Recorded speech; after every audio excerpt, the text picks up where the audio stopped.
Mrs. Suvarna Sudagoni Garu is based out of Secunderabad, Telangana, India. She is multi-talented. She has multiple degrees: BA, MBA Material Management, LLM, PGD, IPR, and MA Sanskritam. Right? And works as senior consultant in a pharma company in Secunderabad. She's married and has a daughter who's an animation designer. Very deeply interested in Sanskrit slokas and sastras. She teaches Sanskrit to children. She was introduced to me by Sivaramanji, right? Rama Sivaramanji, Swamiji's organizer. Over to you, Sonagar. ओम श्री परमात्मने नमः। अथ षोडशोऽध्यायः दैवासुरसम्पद्विभागयोगः।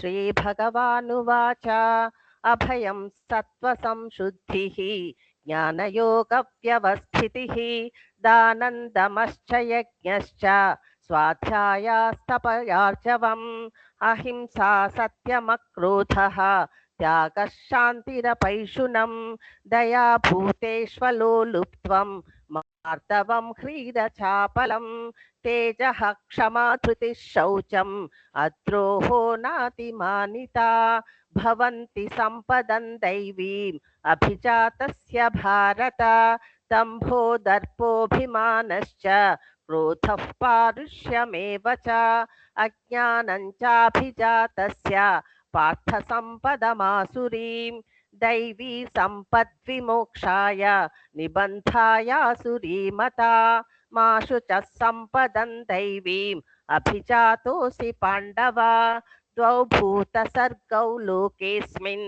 दैव आसुर एव च दैवो विस्तरशः प्रोक्तः आसुरं पार्थ मे शृणु प्रवृत्तिं च निवृत्तिं च जना न विदुरासुराः न शौचन्नापि चाचारः न सत्यन्तेषु विद्यते असत्यमप्रतिष्ठन्ते जगदाहुरनीश्वरम् अपरस्परसम्भूतं किमन्यत् कामहैतुकम् एतान् दृष्टिमवष्टभ्य नष्टात्मानोऽल्पबुद्धयः प्रभवन्त्युग्रकर्माणः क्षयाय जगतो हिताः काममाश्रित्य दुष्पूरं दम्भमानमदान्विताः मोहात् गृहीत्वा सद्ग्राहान् प्रवर्तन्ते शुचिव्रताः चिन्तामपरिमेयाञ्च प्रलयन्तामुपाश्रिताः कामोपभोगपरमाः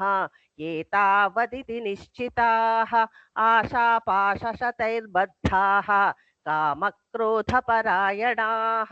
ईहन्ते कामभोगार्थम् अन्यायेनार्थसञ्चयान् इदमद्य मया लब्धम् इमं प्राप्स्ये मनोरथम् इदमस्ति इदमपि मे भविष्यति पुनर्धनम् असौ मया हतः शत्रुः हनिष्ये चापरानपि ईश्वरोऽहमहं भोगी सिद्धोऽहं बलवान् सुखी आढ्योऽभिजनवानस्मि कोऽन्योऽस्ति सदृशो मया यक्ष्ये दास्यामि मोदिष्ये इत्यज्ञानविमोहिताः अनेकचित्तविभ्रान्ताः मोहजालसमावृताः प्रसक्ताः कामभोगेषु पतन्ति नरकेषु च आत्मसम्भावितास्तब्धाः धनमानमदान्विताः यजन्ते नाम यज्ञैस्ते दम्भेनाविधिपूर्वकम्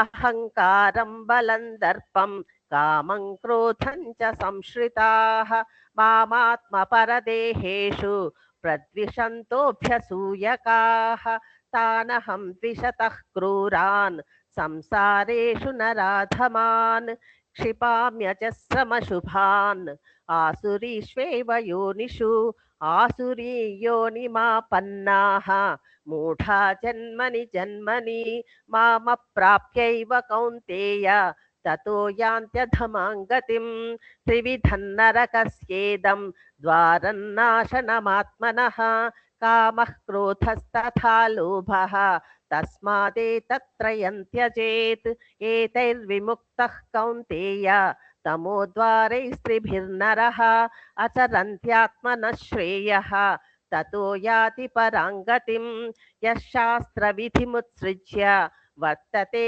कामकारतः न स सिद्धिमवाप्नोति न सुखं न परां गतिं तस्मात् शास्त्रं प्रमाणन्ते कार्याकार्यव्यवस्थितौ ज्ञात्वा शास्त्रविधानोक्तं कर्म कर्तुमिहार्हसि।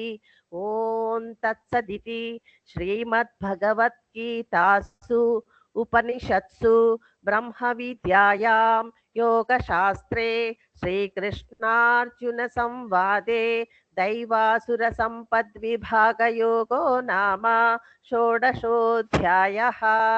अथ सप्तदशोऽध्यायः श्रद्धात्रयविभागयोगः। अर्जुन उवाच ये शास्त्रविधिमुत्सृज्य यजन्ते श्रद्धयान्विताः तेषां निष्ठात् का कृष्ण सत्त्वमाहोरजस्तमः।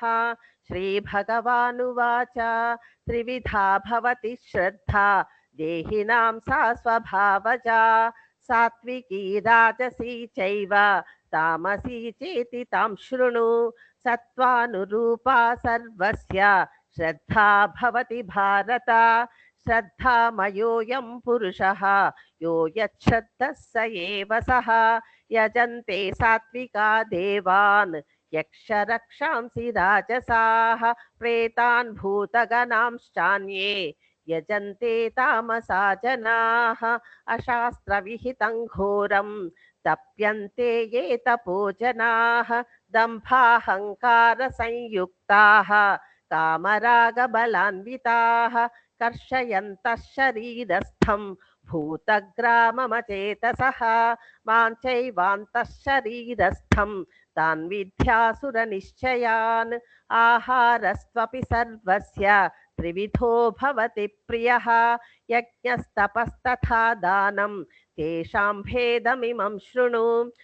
आयुस्सत्त्वबलारोग्यसुखप्रीतिविवर्धनाः रस्याः स्निग्धाः स्थिरा हृद्याः आहाराः सात्विकप्रियाः कट्वं लवणात्युष्णतीक्ष्णरूक्षविदाहिनः आहारा राजसस्येष्टाः दुःखशोकामयप्रदाः यातयामं गतरसं भूतिपर्युषितं च यत् उच्छिष्टमपि चामेध्यं भोजनं तामसप्रियम् अफलाकाङ्क्षिभिर्यज्ञः विधिदृष्टो य इज्यते यष्टव्यमेवेति मनः समाधाय स सात्विकः अभिसन्धाय तु फलं दम्भार्थमपि चैव यत् इज्यते भरतश्रेष्ठ तञ्यज्ञं विद्धि राजसं विधिहीनमसृष्टान्नं मन्त्रहीनमदक्षिणं श्रद्धाविरहितं यज्ञं तामसं परिचक्षते देवद्विजगुरुप्राज्ञपूजनं शौचमार्जवं ब्रह्मचर्यमहिंसा च शारीरं तप उच्यते अनुद्वेगकरं वाक्यं सत्यं प्रियहितं च यत् स्वाध्यायाभ्यसनं चैव वाङ्मयं तप उच्यते मनः प्रसादः सौम्यत्वं मौनमात्मविनिग्रहः भावसंशुद्धिरित्येतत् तपोमानसमुच्यते श्रद्धया परया तप्तं तपस्तत्त्रिविधं नरैः अफलाकाङ्क्षिभिर्युक्तैः सात्विकं परिचक्षते सत्कारमानपूजार्थं तपोदम्भेन चैव यत् क्रियते तदिह प्रोक्तं राजसञ्चलमध्रुवं